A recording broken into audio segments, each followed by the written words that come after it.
Armani has now dropped the Luminous Silk in an 18 ml size, so perfect for makeup artists for our kits. So I'm as white as the wall at the moment. I don't have any tan on, and obviously it's winter here in Australia. So this combo of number 4 and 6.5 is actually really good right now for my current skin tone.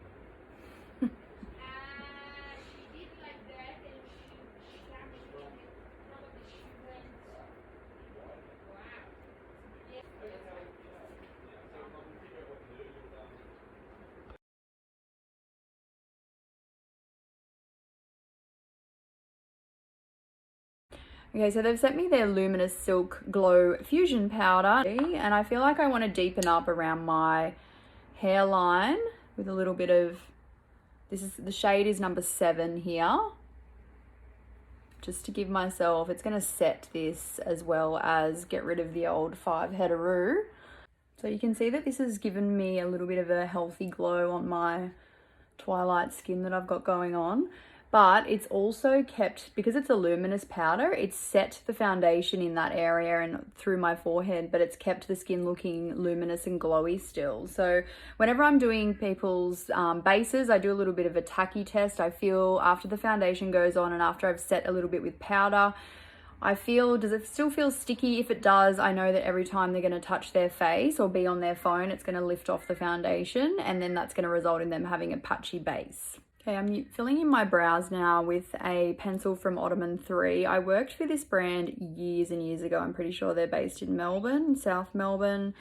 This is the shade Soft Brown. It's a little bit dark for me, but I'm using it lightly so I can get away with it. But I like the fact that it's quite a cool tone. I really don't love having orange eyebrows, so there's a fine line in having grey eyebrows or really like purpley toned based eyebrows and just that nice toned eyebrow look.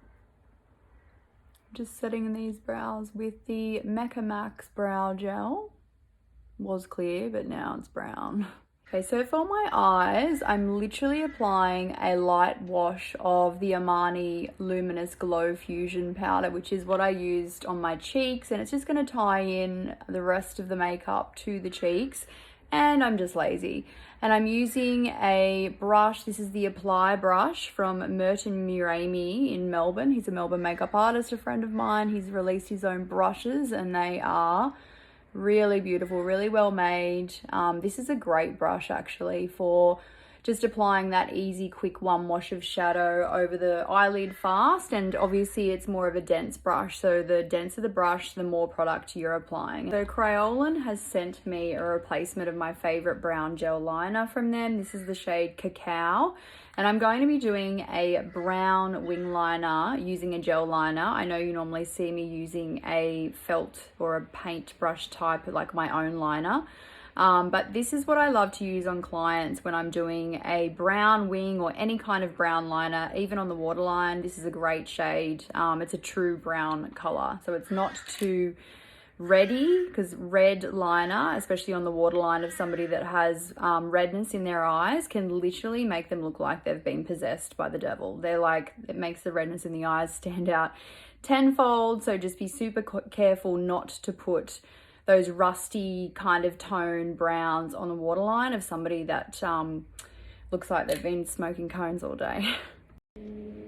Okay, so Merton has sent me his brand new wing liner brush. So this is called Line and Define, and you can see the shape of that brush. It's quite different to your usual run-of-the-mill angle brush. Okay guys, so you can see that I've made this liner actually quite straight. So I've taken the highest point of my eyeball, which is in the center, and I've traveled the liner pretty much straight across, rather than rounding out my eye and traveling all the way from the outer corner into the inner corner and making that look more round. And you can see that we've gone a bit ham. Okay, now I'm going to use Crayolan's brown gel liner in the waterline, just to marry this up to the top.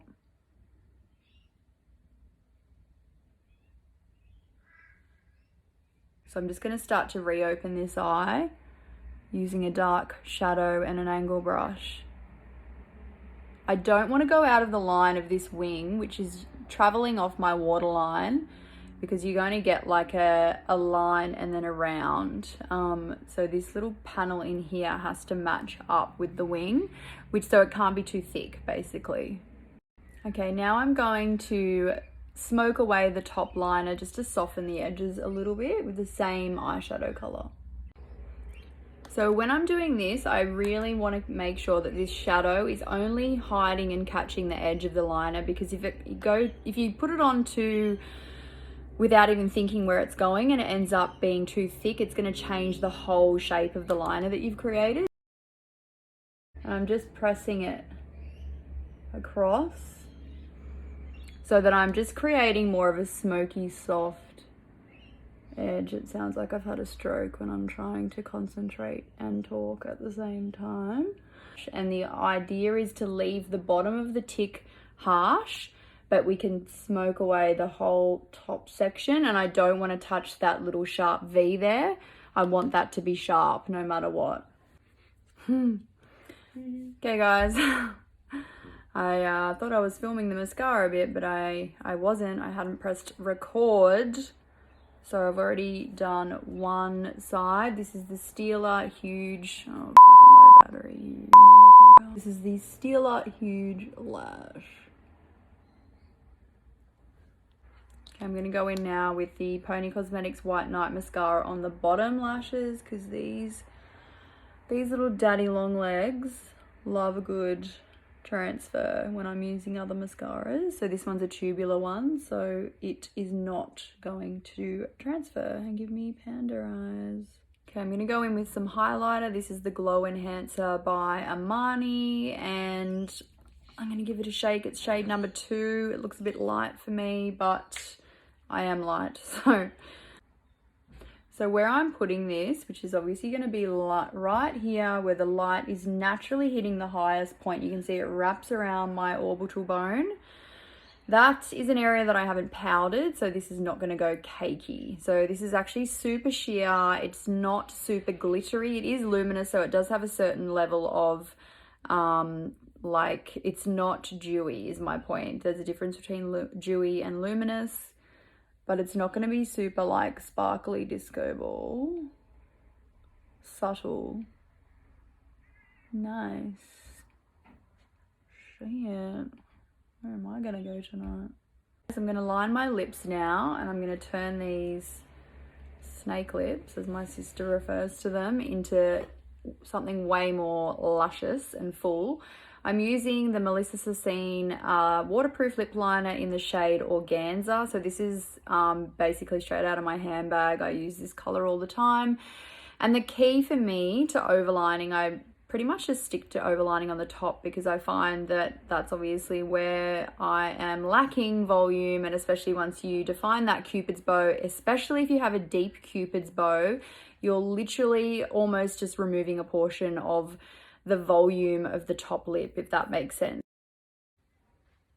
So I always look at my lips from a distance rather than in a handheld mirror like this, because you need perspective to see if things are symmetrical. You're not going to see symmetry looking in a mirror this close. You need to step away from the mirror. And when I'm lining my bottom lip, I'm super careful to focus most of the liner in the center of the lip and not overline the outsides of the lip, because it ends up looking a little bit sausage, a little bit masculine looking. Okay, next I'm going to fill in with a liquid to matte. This is a Jeffree Star times like collab with Morphe. The shade is Mannequin. I must say, when you are overlining a lip, the only way you can get away with it to an extent is if you keep everything more on the matte side. So if you are doing this overline, and I haven't done it too crazy, and then if you go over with a glossy lip, the gloss obviously reveals dimensions and the top edge of your lip, whereas if it's matte, it doesn't reveal that edge. Let me drop that on the ground, on the carpet. Okay guys, that is the final look. Any questions, send me a DM. I hope you enjoyed.